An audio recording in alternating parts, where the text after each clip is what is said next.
नमस्कार, मी कैलास सूर्यवंशी. आपण पाहत आहात लोकस्वराज्य न्यूज चॅनल. तर पाहूयात. आज नांदेड येथून नांदेड ते लातूर पदयात्रा काढण्यात आलेली आहे. अनुष्का पाटोळे यांच्या मारेकऱ्यांना फाशीची शिक्षा देण्यात यावी म्हणून जिल्हाधिकारी कार्यालयावर मशाल मोर्चाचे आयोजन 25 जानेवारी रोजी करण्यात आलेले आहे.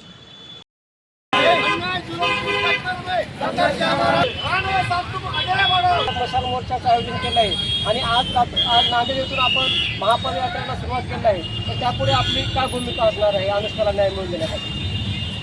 अनुष्काची हत्या झाली हा मानवतेला काळिमा फासणारा प्रकार आहे.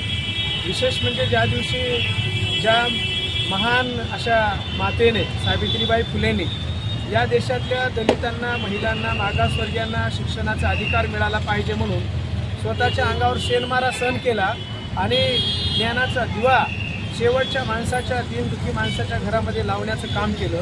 त्या सावित्रीमाईच्या जयंतीच्या दिवशी नवोदय विद्यालयासारख्या एका नामांकित म्हणजे केंद्राच्या अधीन असलेली ही संस्था, नावाजलेली संस्था, या संस्थेमध्ये अतिशय हुशार असलेली अनुष्का, तिची हत्या होते. या हत्येचा उलगडा या ठिकाणी आज तागायत झालेला नाही. कारण या हत्येच्या पाठीमागं जी काही यंत्रणा आहे त्या ठिकाणी चालू असणारा काळा बाजार, त्या ठिकाणी होणारा वेगळ्या प्रकारचा अत्याचार कदाचित अनुष्काला माहीत असावा आणि अनुष्का ही हुशार आहे, प्रामाणिक पोरगी आहे, ती बाहेर काढेल आणि मग आपलं सगळं जे काय ते उघडं पडेल. याच भीतीपोटी तिची हत्या करण्यात आलेली आहे. वास्तविक पाहता तिला फाशी देऊन मारण्यात आलेला आहे आणि फाशी घेतली असं जे भासवण्याचं काम झालेलं आहे.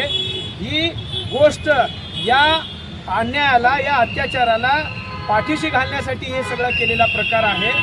अनुष्काची डेड बॉडी जर ती जिवंत होती किंवा ती दवाखान्यात नेण्याच्यासाठी ॲम्ब्युलन्स आवश्यक असताना सुद्धा तिथल्या कर्मचाऱ्यांनी एका प्रायव्हेट गाडीच्या डिक्कीमध्ये टाकून तिची डेड बॉडी लातूर शहरातील शासकीय दवाखान्यामध्ये नेण्यात आली. ही अतिशय वाईट गोष्ट आहे. जेव्हा मला अनुष्काच्या वडिलाचा फोन आला, त्यांनी सांगितलं की या विषयाला दाबून टाकण्यासाठी स्थानिक प्रशासन, ज्यांच्या हातावर DYSP लेवलचे अधिकारी आहेत, तपास होता, ते स्वतः आणि लातूर जिल्हाधिकारी महिला असताना देखील या प्रकरणाला धडकून टाकण्याचं काम केलेलं होतं. आमचा असा प्रयत्न आहे प्रामाणिक, अनुष्काची हत्या ज्यांनी केली, जेवढे लोक त्याच्यामध्ये सहभागी आहेत, सखोल अशा प्रकारची त्याची चौकशी व्हावी, त्यांच्यावर 302चा गुन्हा दाखल व्हावा आणि त्यांना कठोरात कठोर शासन व्हावं. यासाठी फास्ट ट्रॅक कोर्टामध्ये हे प्रकरण चालवण्यात यावं आणि याच्यामध्ये विशेष सरकारी वकील देऊन अनुष्कावर जो काही प्रकार झालेला अत्याचाराचा, त्याच्यामध्ये जे सहभागी लोक आहेत त्यांना या ठिकाणी सजा मिळाली पाहिजे. जर हे झालं नाही तर येणाऱ्या काळात अनेक ठिकाणी अशा प्रकारच्या अनुष्काच्या हत्या त्याची पुनरावृत्ती होऊ शकते. याची खबरदारी राज्याचे मुख्यमंत्री आणि जे स्वतःकडे गृहमंत्रीपद आहे देवेंद्र फडणवीस, हे स्वतःला देवाभाऊ म्हणतात, लाडक्या बहिणीचे भाऊ म्हणतात, परंतु लाडक्या बहिणीची अतिशय कुशाग्र बुद्धीची अनुष्का मारल्या गेली. या बाबतीमध्ये स्वतः देवेंद्र फडणवीस लातूरला प्रचाराला गेल्याच्या नंतर त्या ठिकाणी टाका येथे जाऊन त्या कुटुंबियाची भेट घेणं गरजेचं होतं, त्यांना दिलासा देणं गरजेचं होतं, विश्वास देणं गरजेचं होतं. पण हे देवेंद्र फडणवीसाकडून झालेलं नाही. ही वस्तुस्थिती आहे आणि ही बाब अतिशय संतापजनक आहे. या गोष्टीचा निषेध जेवढा करावा तेवढा कमी आहे. आम्ही नांदेडहून पदयात्रेच्या स्वरूपामध्ये लातूरच्या दिशेनं निघत आहोत.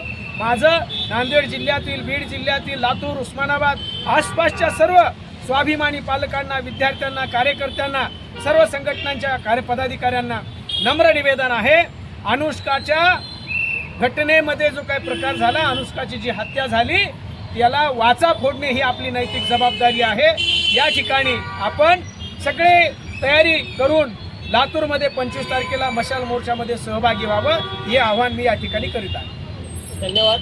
लोकस्वराज्य आंदोलनाचे संस्थापक अध्यक्ष प्राध्यापक वरांडे सर यांनी राज्याचे मुख्यमंत्री फडणवीस साहेब ह्या महानगरपालिकेच्या प्रचारात मोठ्या रणधुमाळीमध्ये येऊन त्यांनी आपली प्रचार यंत्रणा हे करून ती त्या कुटुंबाला भेट न देता ते निघून येत, त्यावेळी त्यांच्या विरोधात संतापजनक प्रतिक्रिया या लोकस्वराज्य आंदोलन संघटनेकडून आल्या आहेत. धन्यवाद. मी सचिन वाघमारे.